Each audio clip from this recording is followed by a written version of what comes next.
بسم اللہ الرحمن الرحیم، الحمدللہ والصلاة والسلام علی رسول اللہ، اما بعد۔ آج میں آپ کی خدمت میں 3 ایسے وظائف رکھنے جا رہا ہوں جو انسان ان اذکار کو، ان وظیفوں کو اختیار کر لیتا ہے، اس کی زندگی میں بہاریں آ جاتی ہیں، اس کی زندگیوں میں خوشیاں آ جاتی ہیں، وہ ہر طرح کی پریشانی، تکالیف، مصائب سے نکل جاتا ہے، نجات پا جاتا ہے۔ یہ ایسے وظیفے ہیں جس کو جو انسان کرتا ہے، بعض لوگوں کو ہم نے بتائے تو وہ کہتے ہیں قاری صاحب یہ تو قسمت بدل دینے والے وظائف ہیں۔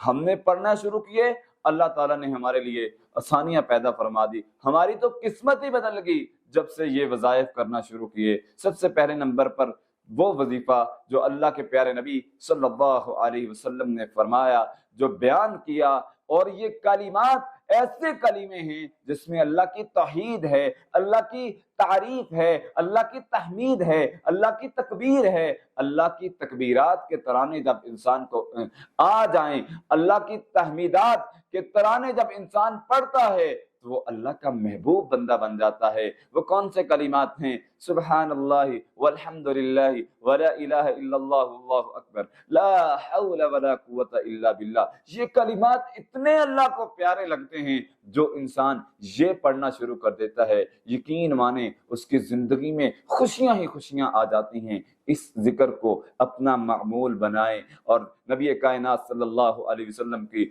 دوسری روایت جو ملتی ہے، آپ صلی اللہ علیہ وسلم نے فرمایا 2 کلمات اللہ کو سب سے زیادہ محبوب ہیں۔ وہ کون سے کلمات ہیں؟ سبحان اللہ و بحمدہ، سبحان اللہ العظیم۔ یہ کتنا آسان کلمہ ہے، کتنا کی وقت لگتا ہے، اگر ہم اس کو پڑھنا شروع کر دیں گے تو ہماری قسمت بدل سکتی ہے، ہم اللہ کے محبوب بندے بن سکتے ہیں اگر ہم اس ذکر کو اپنی زندگی میں شامل کر لیں۔ دوسرا عمل، دوسرا ذکر، دوسرا وظیفہ کون سا کرنا چاہیے جو آپ کی زندگی میں خوشی لا سکتا ہے، جو آپ کی قسمت کو بدل سکتا ہے؟ یقین مانیں میرا اپنا ذاتی طور پر تجربہ ہے، بڑے سے بڑے مشکل میں اگر میں نے یہ وظیفہ اختیار کیا ہے اور بہت سے لوگوں کو یہ وظیفہ بتایا ہے تو لوگ کہتے ہیں قاری صاحب اس ذکر نے، اس وظیفے نے تو ہماری زندگی بدل دی ہے، ہماری قسمت ہی بدل دی ہے، ایسا پاورفل یہ وظیفہ ہے۔ وہ کون سا ذکر ہے؟ وہ ہے درود ابراہیمی، درود شریف کا انسان کثرت سے انسان درود شریف پڑھے، اس کی قسمت بدل جاتی ہے۔ وہ صحابی نے پوچھا تھا نا حضور میں نماز میں آپ دعا میں کتنا آپ پر درود پڑھوں؟ نبی کریم صلی اللہ علیہ وسلم نے بار بار فرمایا جتنا پڑھ سکتا ہے، جتنا پڑھ سکتا ہے، جتنا پڑھ سکتا ہے۔ وہ بار بار سوال کر رہا ہے، نبی کائنات صلی اللہ علیہ وسلم سے پوچھتا ہے حضور اگر ساری دعا میں آپ پر درود پڑھتا رہوں؟ تو نبی کائنات صلی اللہ علیہ وسلم نے بڑی ہی پیاری بات بیان فرمائی جو آج کے لوگوں کا اہم مسئلہ بن گیا ہے۔ نبی کائنات صلی اللہ علیہ وسلم نے اس کا حل بتا دیا۔ آپ صلی اللہ علیہ وسلم نے فرمایا اگر ساری دعا میں درود پڑے گا یکفا ہمکا، اللہ تیرے غم، ہم، پریشانیاں، ہر چیز دور کر دے گا۔ غموں کے لیے یہ وظیفہ درود شریف کا پڑھنا تیرے لیے کافی ہو جائے گا۔ اور دوسری کیا بشارت فرمائی؟ فرمایا وَيُغْفَرُ ذَنْبُكَ وَيُغْفَرُ لَكَ ذَنْبُكَ، تیرے گناہ بھی معاف ہو جائیں گے۔ جو درود پڑھتا ہے اس کی زندگی میں آسانیاں آ جاتی ہیں، خوش قسمت بن جاتا ہے۔ قسمت کے جو درود شریف پڑھتا ہے اللہ تعالیٰ اس کی قسمت کو بدل دیتے ہیں۔ اسی لیے نبی کریم صلی اللہ علیہ وسلم نے فرمایا تھا قیامت کے دن سب سے زیادہ میرے قریب وہ ہوگا جو مجھ پر زیادہ درود پڑھتا ہے۔ تو اس وظیفے کو اپنائیں، درود نماز والا پڑھ لیں، درود ابراہیمی۔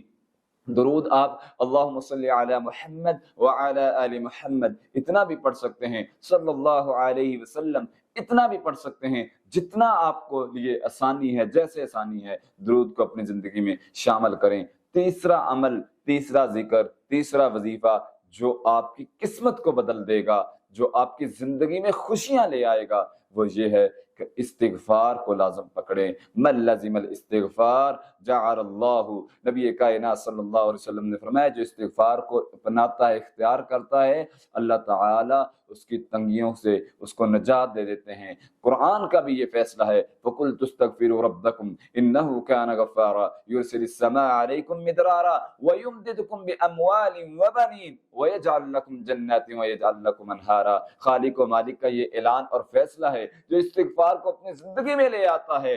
اللہ فرماتے ہیں ہم اس کی مدد کرتے ہیں، مالوں کے ساتھ، اولاد بیٹوں کی صورت میں اس کی مدد کرتے ہیں، اور آخرت میں ہم نے ان کے لیے جنتی مہمان نوازیاں اور جنتی باغات رکھے ہیں۔ تو ہمیں ان مسنون اذکار کو کرنا چاہیے۔ یہ ایسے پیارے ذکر ہیں، آسان ذکر ہیں، مفید ذکر ہیں، جو اس کو کرتا ہے اللہ سبحانہ و تعالی اس کی زندگیوں میں خوشیوں کا نزول کر دیتے ہیں، اور یقیناً یہ وظیفے ایسے ہیں جو انسان کی قسمت کو بدل کے رکھ دیتے ہیں۔ الہ العالمین ہم سب کو مسنون اذکار کرنے کی توفیق عطا فرمائے۔ اقول قولی ھذا استغفر اللہ من کل ذنب واتوب الیہ۔